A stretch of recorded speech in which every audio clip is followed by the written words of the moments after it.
भीतर गड़बड़ न करो, बाहर से गड़बड़ की एक्टिंग करो।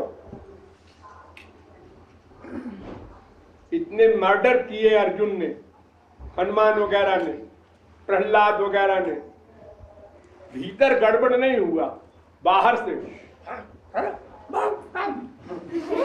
सब एक्टिंग हो रही है। जैसे पिक्चर में देखती नहीं, पिक्चर में जैसे प्यार की एक्टिंग करते हैं, दुश्मनी की एक्टिंग करते हैं, मार धाड़ करते हैं, वैसे मुंह बनाते हैं, लेकिन भीतर नहीं। वो तो पैसा कमाने को एक्टिंग कर रहे हैं। ऐसे ही हमको बाहर से व्यवहार करना है अनेक प्रकार का, लेकिन भीतर नॉर्मल रहे। दो तरह का व्यवहार तो संसार में रोज करते हो, 24 घंटे। कोई आ रहा है तुम्हारे घर पर, तुम नहीं चाहते कि आवे, लेकिन आ गया। आइए आइए, बैठिए बैठिए, इनको चाय लाओ, बैठ। रोज तो करते हो, हर एक से व्यवहार करते हो इसी प्रकार की एक्टिंग की। अब भीतर से मन नहीं कर रहा है, बात में डांट दिया तो जी जी जी जी, और भीतर से क्या सोच रहे हो? एक झापड़ लगाओगे इसको, बदतमीजी की बात कर रहा है। खुद तो आता है 12 बजे, हमसे कहता है कि 11 बजे क्यों नहीं आए। भाई ये दो तरह की एक्टिंग तो हम लोग पैदा होते ही से शुरू कर दिए हैं। खूब मालूम है, छोटा सा बच्चा रोता है, जोर से आवाज करता है, आंसू नहीं आते, लेकिन वो जानता है कि जोर से आवाज करेंगे तो मम्मी हमारी बात मान लेंगी। देखो छोटा सा बच्चा भी दो तरह का व्यवहार कर रहा है। और फिर जो जो बड़े होते हैं लोग, तो दो तरह का व्यवहार तो उनको सीखना पड़ता है संसार में, नहीं तो जिंदा नहीं रहेंगे। क्योंकि सबसे व्यवहार करना पड़ेगा, तो सबसे मधुर व्यवहार करना पड़ेगा, लेकिन भीतर से सबके प्रति मधुर भाव नहीं है। तो ये तो सब जानते हैं दो तरह का व्यवहार, लेकिन अंदर सही हो बाहर गलत हो, ये नहीं कर पाते लोग। अंदर गलत है बाहर सही है, ये कर लेते हैं। अंदर गड़बड़ है, क्रोध है, और बाहर से मधुरता की एक्टिंग कर रहा है, ये तो कर लेते हैं लोग। अब अंदर ठीक है और बाहर गड़बड़ की एक्टिंग करें, ये नहीं कर पाते लोग। इसमें शक्ति की आवश्यकता है, मनोबल की आवश्यकता है, मन को वश में करना, गुरु के वाक्य का पालन करना, विल पावर भी लगावे, स्पिरिचुअल पावर भी लगावे, तब भीतर से गड़बड़ी जाएगी। और बाहर से गड़बड़ और भीतर ठीक, ये भगवान और महापुरुष करते हैं। भगवान और महापुरुष अंदर से ठीक है और बाहर से गड़बड़, माने काम का कार्य, क्रोध का कार्य, लोभ का कार्य, ये सब करते हैं। और संसार के लोग अंदर गड़बड़ बाहर ठीक। अंदर तो हमारी दुर्भावना है उसके प्रति, लेकिन बाहर से मधुर व्यवहार करते हैं। ये तो आता है सबको, बाहर से मधुर व्यवहार करना, लेकिन अभ्यास ये करना है कि अंदर हमारा ठीक रहे, इसका अभ्यास करना होगा तत्व ज्ञान पूर्वक। और मोटी अकल से भी करना चाहिए। जैसे मान लो हमको बीवी ने डांटा, पति ने डांटा, बाप ने डांटा, दोस्त ने डांटा, अपमान किया, हमने सुना, बुरा लगा। अब अगर हम इसका जवाब देते हैं तो उसका क्रोध और बढ़ेगा,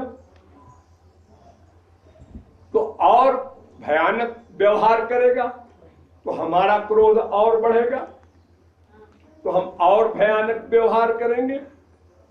तो इस कंपटीशन में फिर मारपीट भी हो सकती है, बड़ी बड़ी बातें हो सकती हैं, तलाक वलाक हो जाता है सब इसी में, एक से एक जब आगे बढ़ते गए। तो एक तो इसलिए भी हमको बचाना है कि उसने कुछ कहा, पहले चुप, जवाब नहीं देना, फिर विवेक से भीतर जो क्रोध आया है उसको काटो कि इसने जो कहा है तो फैक्ट, हमारे अंदर दोष तो सब है ही है, फिर क्यों बुरा माने। नंबर 2, इसका कुछ स्वार्थ नष्ट होने का आइडिया इसको हुआ है हमसे, इसलिए ऐसा है गुस्से में मेरा अपमान कर रहा है। ये हमेशा नहीं ऐसे रहेगा, फिर नॉर्मल हो जाएगा तो सब ठीक हो जाएगा, जवाब नहीं देना। अनेक रीजन सामने रख करके उस बात को बढ़ाना नहीं चाहिए, उसको वहीं खत्म कर देना और फिर धीरे धीरे भीतर को ठीक कर लेना। और अगर व्यवहार में आगे बढ़ा तो भीतर का क्रोध और बढ़ेगा और हानि होगी। तो पहला इलाज ये है चुप, बस पहले चुप। वो 2, 4, 10 बात के बोलेगा, वो जान लेगा ये चुप, तो वो भी चुप हो जाएगा। अगर हम बोले तो फिर उसका क्रोध बढ़ेगा, फिर उसके जवाब में हमारा क्रोध बढ़ेगा, तो उससे बहुत हानि हो जाएगी। इसलिए सबसे पहले संसारी व्यवहार में किसी के अपमान में मौन ले लेना, चुप हो जाना या वहां से चले जाना, न जा सके तो चुप रहे कम से कम, और फिर रीड करे अपने आप को, इसने ऐसा कहा है तो तुम स्वार्थी हो। बात तो ठीक है, सब स्वार्थी है, मैं भी स्वार्थी हूं, इसमें गुस्सा करने की क्या बात।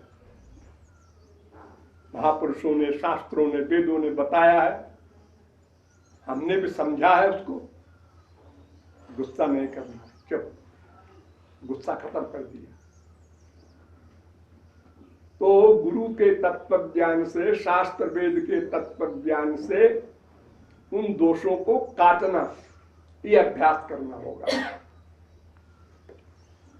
कभी भूल जाए और कोई वाक्य निकल जाए मुंह से तो फिर रोक दे। देखो किसी को आग लगती है, स्त्रियां खाना पकाती हैं तो कभी कभी आंचल में आग लग जाती है, तो वहीं पर तुरंत पकड़ लेती हैं, बुझा देती हैं। अगर वो लापरवाही करे कि लगने दो, बढ़ने दो, हमको क्या करना है, तो जल जाएगा पूरा शरीर। तो कोई भी दोष अंदर आवे, क्रोध हो, लोभ हो, कुछ भी, तो तुरंत दबाओ, तो आराम से दब जाएगा। जितना वो बढ़ जाएगा उतने मुश्किल होगी।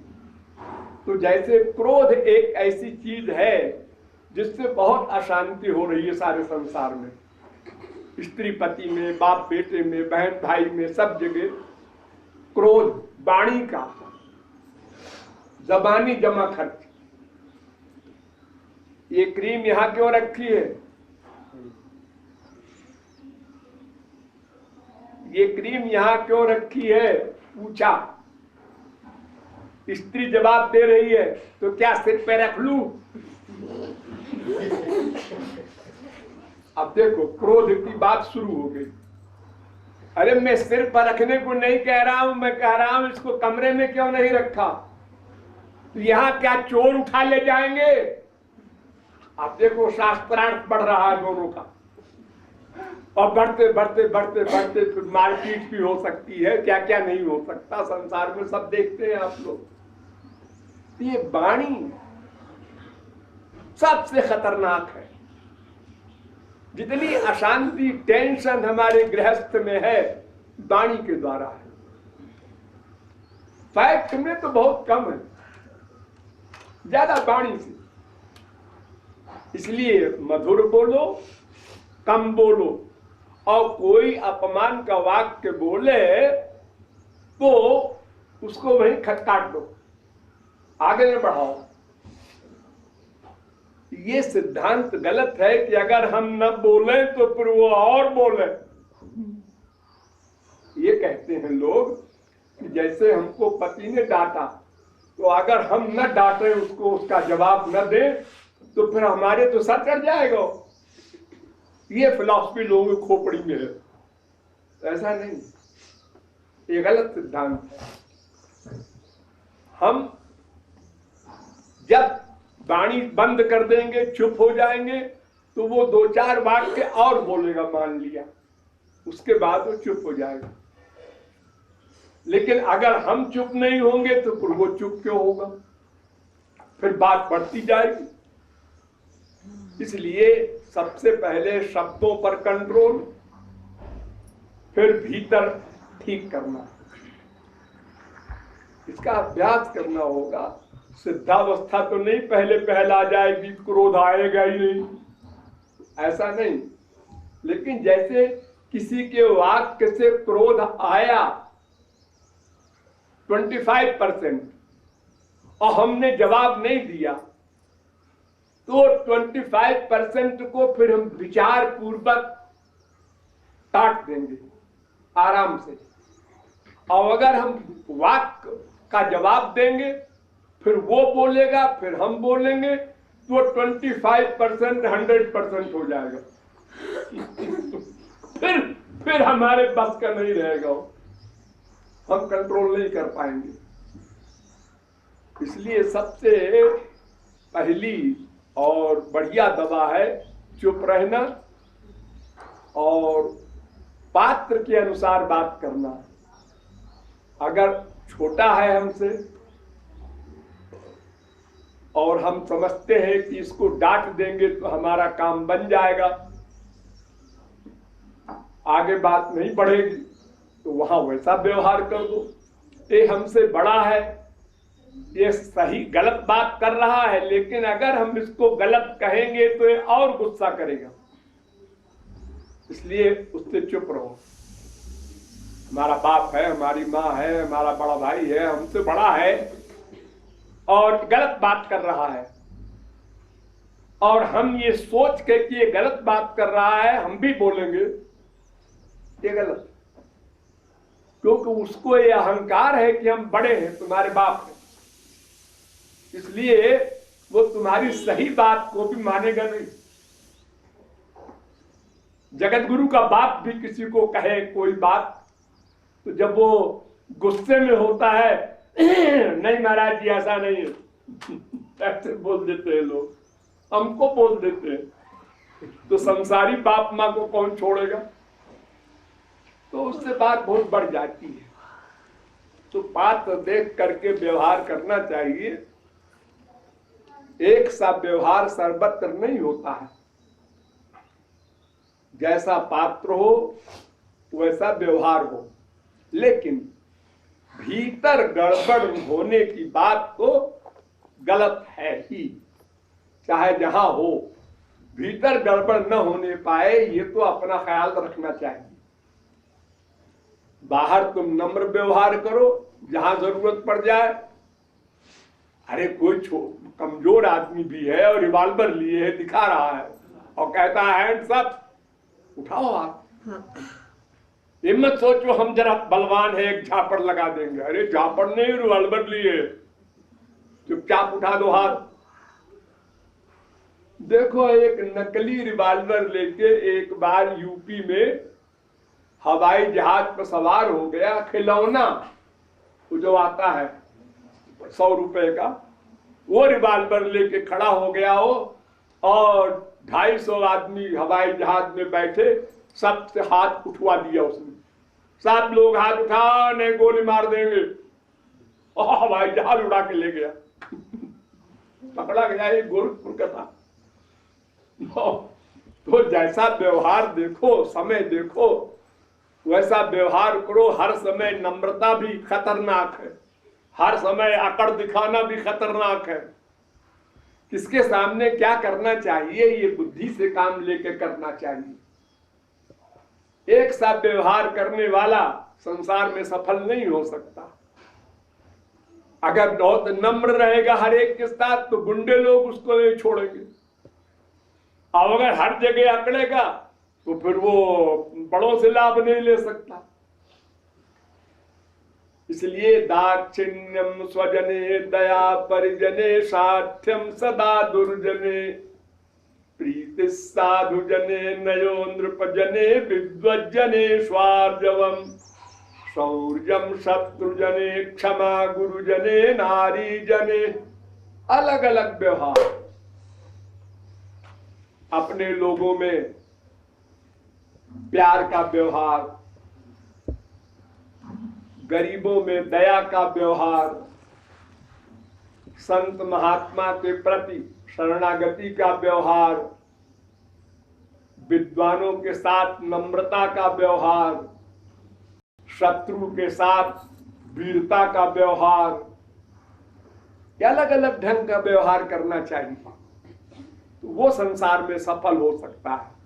लेकिन जिस समय वो क्रोध का व्यवहार करे उस समय भी भीतर क्रोध ना आवे, ये ध्यान रखे। हमारा ये मेन पॉइंट। हमने क्रोध करके किसी को दुखी किया तो हम भी तो दुखी हुए क्रोध में। एक कौन चालाकी है, हमारा नुकसान न हो दूसरे का नुकसान हो जाए, ये तो ठीक है, बड़े चालाक हैं आप। और जो अपना भी नुकसान हुआ और उसका भी हुआ तो फिर क्या चालाकी हुई? तो बराबर हो गए दोनों। हमको क्रोध आया, हमारा हृदय जला, हमारी आत्मशक्ति नष्ट हुई और उसकी भी हुई। हमने भी उसको ऐसी गाली दी तो उसने भी तो गाली दी, तो भी उससे तुमको भी दुख हुआ। इसलिए ये लाभ की चीज नहीं है प्रत्यक्ष रूप से भी। तो बहुत सोच समझ करके, पात्र देखकर, हमारी माँ कैसी है, बाप कैसा है, भाई कैसा है, इसका नेचर क्या है, उससे वैसे व्यवहार करना चाहिए। अगर उसका नेचर ऐसा है कि ऐसा व्यवहार करे तो बात नहीं बढ़ती तो ऐसा व्यवहार करो। सबका नेचर अलग अलग है। अब तुम उसके बेटे तो बन गए हो, बाप है वो, कहां भाग के जाओगे? वो तो 24 घंटे साथ रहेगा। अब उसके नेचर को समझो और उसके नेचर के अनुसार एक्टिंग करो कि बात न बढ़े और तुम्हारा काम गड़बड़ न हो। ये बुद्धिमत्ता है। एक सा फार्मूला हर जगह लागू नहीं करना है, वो तो मूर्ख है जो ऐसा करता है। वो कभी सफल नहीं होगा, हर जगह चप्पल खाएगा। जैसे एक फिलॉसफी समझो कि संसार में किसी पर विश्वास न करो, एक फिलॉसफी। संसार के किसी व्यक्ति पर कोई विश्वास न करो। बाप हो, माँ हो, बेटा हो, स्त्री हो, पति हो, पड़ोसी हो, सब मायाबद्ध हैं। सब मतलब के लिए झूठ बोल देते हैं। सब कुछ दोष है सब में। और कोई किसी के सुख के लिए कुछ कर नहीं सकता। इसलिए किसी के धोखे में ना आओ कि ये हमसे प्यार करता है। कोई संसार में पैदा नहीं हुआ जो किसी दूसरे के सुख के लिए कुछ करे। सब अपने सुख के लिए करते हैं। इसलिए सारे संसार से सावधान रहो। जितना तुम्हारे ऊपर कोई झुके, समझ लो उतने बड़ा स्वार्थी है वो। अगर कोई ऐसे करता है, नमस्ते, कम मतलब है इसका, नमस्ते, कुछ ज्यादा मतलब है इसका हमसे। नमस्ते, और ज्यादा मतलब है इसका। जितना हमारी ओर वो झुकता है, समझ लो उतने बड़ा वो मक्कार है कि कोई मतलब चाहता है हमसे और हम धोखे में आ जाते हैं। होशियार रहे उससे, वो खतरनाक है।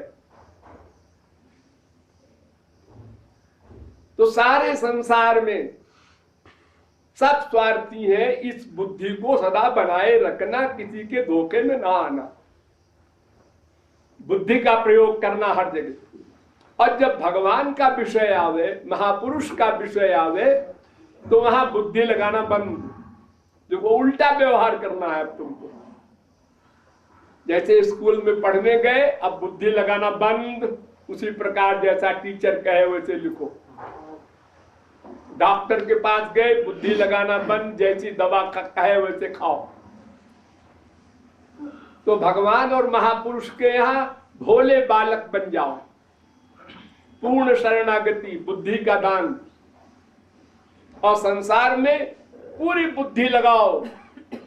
कोई सिर काट के दे रहा है, हाँ बहुत बड़ा मतलब है कुछ इसका, बेवकूफ नहीं बनते। एक्टिंग में व्यवहार तुम भी कर दो प्यार का, लेकिन धोखे में ना आओ। पहले जब शादी होती है स्त्री पति की, तो क्या होता है, आप खाइए, नहीं आप पहले आप खाइए, नहीं पहले आप खाइए, खूब एक्टिंग होती है, आपको सुख मिले, नहीं नहीं आपको सुख मिले। और बाद में क्या लड़ाइयां होती हैं, आप लोग तो देखते हैं घरों में।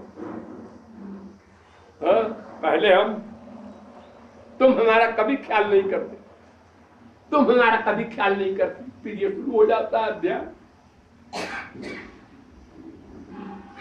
तो वास्तव में जो फैक्ट है उसको समझो अच्छी तरह से बुद्धि में, कि संसार में पूरी बुद्धि लगाओ,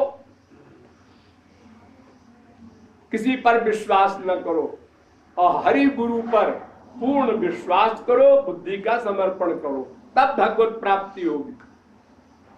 जरा भी अपनी बुद्धि लगाया कि अपराध कर बैठोगे। तो पांडित्यम निर्वेद्य बाल्येन तिष्ठा से, वेद कहता है कि बुद्धि का तर्क त्याग करके तब भगवान और गुरु की शरण में जाओ। और संसार में जब आओ तो पूरी बुद्धि लगाओ, और फिलॉसफी को दिमाग में रखो कि संसार में सब अपने स्वार्थ के लिए ही प्यार करते हैं, व्यवहार करते हैं। वो चाहे बाप हो, चाहे माँ हो, चाहे बेटा हो, चाहे बेटी हो, चाहे भाई हो, चाहे पड़ोसी हो। हमारा स्वार्थ सिद्ध हुआ तो हमारा बाप बढ़िया, हमारी माँ बढ़िया, हमारी बेटी बढ़िया। स्वार्थ सिद्ध नहीं हुआ तो गाली गलौज, मार धाड़ सब शुरू हो जाती है। तो ऐसे संसार से सावधान रहो, कहीं प्यार न कर लो।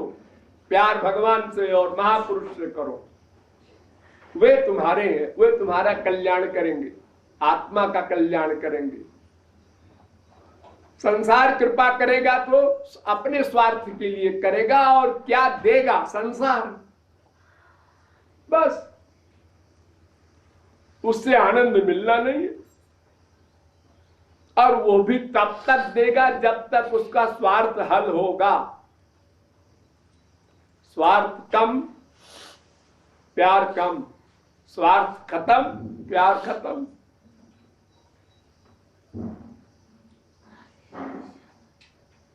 इसलिए व्यवहार सब जगह अलग अलग, जैसा पात्र हो वैसा करना चाहिए।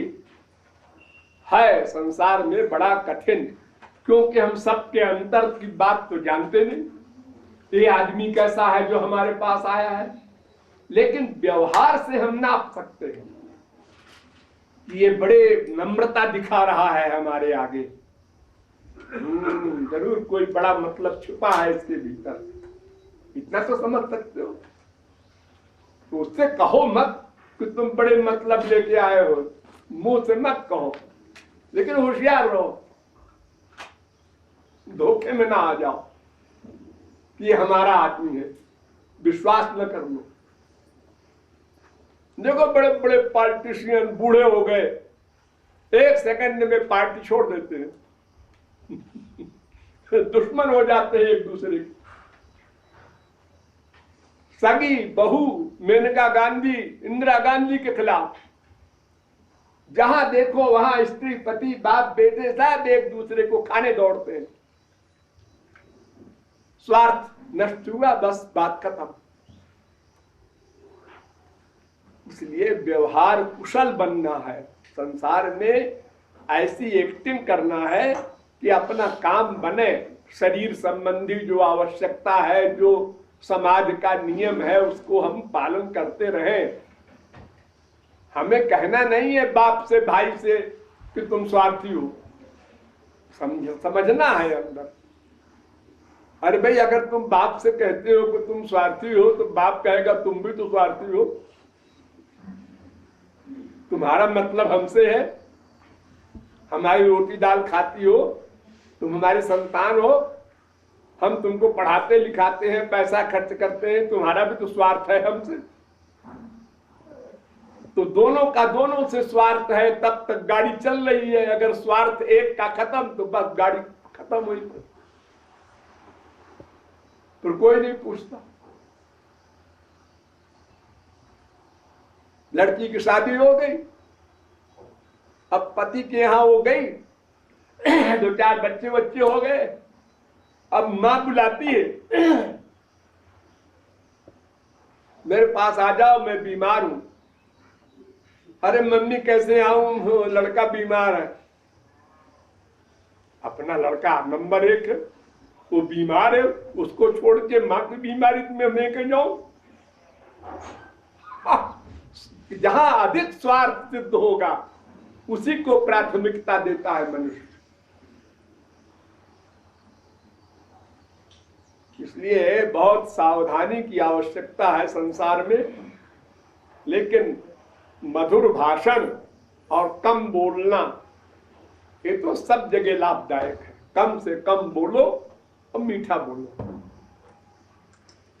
अरे जैसे हमने कहा कि निकल जाओ हमारे घर से, इसके बजाय अच्छा अब आप बिस्तर अपना सामान लीजिए, बाहर जाइए, ऐसा भी बोल सकते हैं हम लोग। उसी को मधुर भाषा में बोल सकते हैं। अब आप ऐसा है कि हमारे घर का वातावरण ऐसा है कि आपका यहाँ आना ठीक नहीं है, ऐसा बोल दो। ऐसा न बोलो गेट आउट, अरे शब्द ही तो है। अगर गलत व्यवहार करोगे तो उसका परिणाम बड़ा भयानक होगा। हमको सबके सामने गेट आउट कहा, अच्छा हम देख लेंगे उसकी। अब दुश्मनी शुरू हो गई।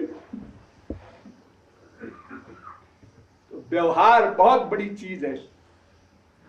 किसी को नॉलेज नहीं है संसार में, लेकिन जिसको अधिक नॉलेज है वो सुखी है कुछ।